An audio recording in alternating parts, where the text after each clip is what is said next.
Hello, welcome back to 20-somethings, a show for 20-somethings by 20-somethings. This segment will focus on Kendrick Lamar's halftime show, New York woman in Pakistan, and federal layoffs. I'm Roberto Marcatoni III, and I'm joined by my lovely co-hosts for this talk, Dean, Yvonne, and Professor Brown. How are you all doing? Great. Good. In nature parks, the Trump administration has laid off a lot of employees. These are newly hired employees who help showcase what the park does, with the foundations that help the park, as well as safety and for wildlife. I move on to my guests. What are your thoughts on these recent hires? Is Trump just trying to get rid of nature? Is nature woke? I'd say Trump thinks nature is woke. I feel like he's like super villain getting rid of the good stuff. He's hiring random people. He's taking away things like, nature preserve officers, EMTs, all that nonsense that doesn't need to be happening right now. And he's replacing it with military whatever. Yeah. Let's go to a clip to expand on your thoughts. The Trump administration has fired more than 20,000 federal workers and contractors. The effort to dramatically cut the federal workforce, led by Elon Musk's team, has been chaotic and sweeping, and in some instances, the administration has scrambled to reverse the firings. The terminations are ongoing, and they include 1,000 national parks employees. Employees like former park ranger Lydia Jones, who worked at Badlands National Park in South Dakota. She joins me now. Lydia, thank you so much for talking to us. You were fired on Valentine's Day. What went through your mind when you got the news? And I was heartbroken when I initially got the news. It was definitely unexpected. It was something that I was planning on potentially making a lifelong career, so it was quite the surprise. Again fired on Valentine's Day, Lydia. I feel sorry for you. I think that is he really firing people because he thinks that they're not important? Is he firing people just because he thinks it's going to save us money? Or is he firing people just because he's trying to do 1,000 things so people just get flustered? I think he genuinely thinks it's gonna save money, and I feel like the United States needs to come to realize I don't think it's that. I feel it's kind of like when your boss is like, hey, we're losing profits, so I'm gonna have to dock you 3 hours. It's not that. Do you think Trump has ever been to a park, a federally funded park? Do you think he's ever gone on a hike? Trump on a hike in the little shorts. Probably through a golf course, but He does golf. So anytime he sees nature, he just mows it down and then just plays stick and ball, I think. But what about all of Elon Musk's contracts with the government? Aren't there billions of dollars that they're funding him for things, and then they're cutting stuff like this? I think that the fact that she got fired on Valentine's Day, who cares, right? But who cares? On Valentine's Day, whether you get that on the 14th or the 15th, you care? I care. I was on the Ripta bus. I got assaulted. Next topic. before we move on, I just want to say I feel like another thing is if there's anything else that Trump is doing is he's kind of tarnishing Teddy Roosevelt's legacy, because if we look back at Teddy's term as president, he fought really hard and he put a lot of effort into creating national parks. So I feel like what he's doing is a bit of a disservice to his own people. Real. That's tough. Yeah. Kendrick Lamar, halftime show, Super Bowl, football. Who cares about football? You know what? You know what I care about? Music. Powerful music. Powerful messages. A lot of people looked at the halftime show of Kendrick Lamar and was like, who's this dude? What is he singing about? Can't hear him. I think there is some powerful stuff in there. Noticeable quotes. 40 acres and a mule. You picked the wrong guy. And, hey Drake, let's go to Keith on why you didn't understand his powerful message. Well, I didn't understand because I was at a restaurant eating dinner instead of watching the Super Bowl. The Super Bowl, I could care less about the Super Bowl. The only thing I know about this is he wore flared jeans, which everybody started making fun of on TikTok. And older 48, 50-year-old women were having fantasies about his flared jeans. Oh, okay. Right? They were fantasizing about wearing their own flared jeans. I don't care. I'm never going to look at somebody on TV and be like, oh my God, I need to look like that. I do. I mean, I do. You do? I mean, Yeah. those jeans, he looked like he was about to go to a mall in a pink convertible blasting Keisha. That's a dream. Let's go to the clip because clips are important. Jesus.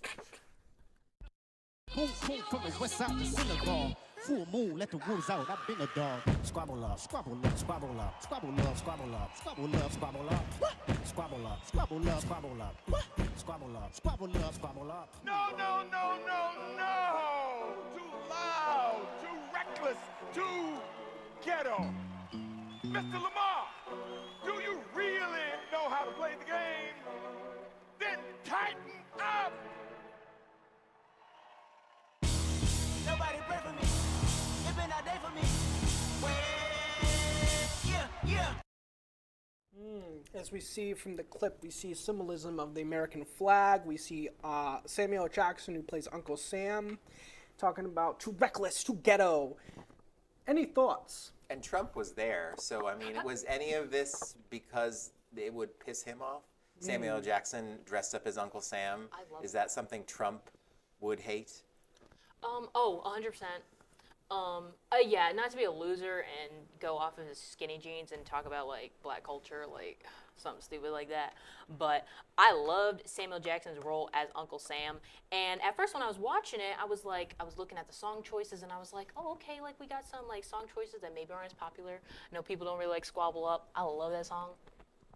And then Samuel L. Jackson literally comes out and is like, and this is what we mean. This is what I'm trying to say. And I was like, oh, so it was handed to them. Because I kept hearing ladies being like, I don't get it at my job. And they were like, I just, I don't understand the songs he's doing. And like, but they'll know Taylor For those Swift's ladies, like, 85 years old. I did, but they'll know like Taylor Swift's like 85th song on her like way B-side on her like, underground album. I think Taylor Swift's awesome, actually. I Okay. think she has a lot of layers to her songs. But Kendrick, I think there's an underlying unfamiliarity to his songs, and I think a lot of people they saw someone rapping, they're like, I don't know. They didn't listen. They didn't listen. Next topic. I mean, Well, he hasn't I talked. will say though, both Kendrick, So I don't care. both Kendrick and Sam, I'd say with their outfits, they ate and left no crumbs. Like slay. Wow, that was horrible. Let's move on to. So a New York woman went to Pakistan, and she thought she met someone, but she was catfish. Now So did she go to Pakistan just to meet this person? Yeah. Yeah. Yeah. That's a commitment. Yeah. Let's come I wouldn't even go to. Well, she Providence. was gonna have the baby in Dubai.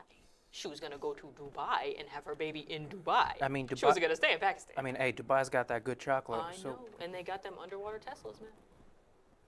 Okay. She wants money, right? Why? Does she deserve it? People, does she deserve the money? Why does she want the money? She wants the money. Say why she wants the money. She wants the money because she feels as if her being catfished is at the fault of not her own judgment, not the man who catfished her, but rather the entire country of Pakistan. So she wants land, she wants money. She said she wants like 1,000, 2,000 a week. She wants this grand stipend. She thinks that she deserves it. So she paid to get from New York to Pakistan Yeah. to meet some guy Yeah. that she never met. Mm-hmm. And then she's complaining to who? That's the funniest part of the videos. Complaining just to Pakistan, and there's always some dudes. There's always like her squad of Pakistan citizens behind her. Squad. And I'm like, who are these people? And they just stand. They just stand while she's just ranting at the camera. And they're Really? just, And they're so not she talking. ranted one time, and now what? She's still. Where No, is not she one now? time. She's on TikTok. Literally anyone who listens, she's just A squawking. lot of right at media. Let's go to the clip of her ranting. Here's everything you need to know about the American woman who flew to Pakistan and was ghosted by her teen husband. 33-year-old Onija Robinson from New York flew to Karachi, Pakistan in October of 2024 to marry her 19-year-old online boyfriend, Nadal Ahmed Memon. Once she got there, though, Mamon's family forbade them from tying the knot, and now she's refusing to leave the country. I don't live here, I'm chilling. Robinson has since caused a media stir, claiming that she and Mamon actually are married, and also making demands from the government that they give her money and invest in local housing. Pakistan needs to be reconstructed the right way. Do you hear me, guys?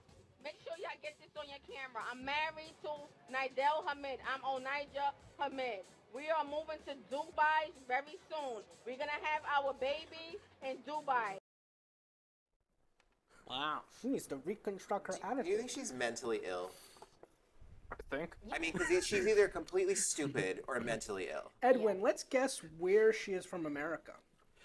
I heard she's from New York. New York. Very New York. Land of taxis, pizza. That's no longer $1. But she said she's married to him, but she didn't get married to him, so she's also full of it? I think, like, okay, is she crazy? I don't really think she's kind of crazy, but to really solidify if she's crazy or not, I need to see a picture of this kid. See, Speaking as a child. Because if he's good looking, it's fine, and if he's not, it's not? If Min Yoongi from BTS was like, we're going to get married, and we're going to go off to somewhere else. If I got there and he was not there, I'd burn the place to the ground. And then once I showed you a pic, you'd be like, oh. No, because I think that if you... I think if you're going to fly to Pakistan because somebody was like, we're going to get married and you're going to have my baby, I'd be like, I don't care who you are, who they are, I think you're nuts. Yeah. I mean, I think what's not being talked about enough here is that she's 35 and the dude's 19. Mm-hmm. Like, she's almost old enough to be his mother, for crying out loud. They hit her with that teen husband. They didn't let you, that was a hard pill to swallow. I mean, this is like the emails, like, I am the king of Prussia. Send me $1 million, right? Do you do it? No. But I gotta see what the king of Prussia looks like. You do. Yeah, I gotta see. So if someone's going to scam you and they're good looking, it's okay. But if they're ugly, then it's a no-go. It's all a 90-day fiance. That's the whole show. Attractive people scan you into a green card and then go somewhere else. Roberto, where's the furthest you would go to meet somebody you've never seen before in I'm already person? meeting someone in Texas, actually, on the Sunday I have off, so. Who about you? Jorge, I'm coming after you. All right, let's move on to nothing. I mean, in this segment. I mean, I will say real quick, though. No, you ahead. don't get to talk Listen, at the end of the segment. listen, if I will see you. Let me talk. Roberto's fine. Thank you for joining us today. We learned about Trump getting rid of nature, Kendrick being awesome. I actually really enjoyed his performance. Ripped is scary. I actually meant what I said. Wasn't joking about that. Carry Taser in here. And also Pakistan, woman, be safe. Wish you the best. Diva down. Thank you for joining us. This is 20 Somethings. Have a good day.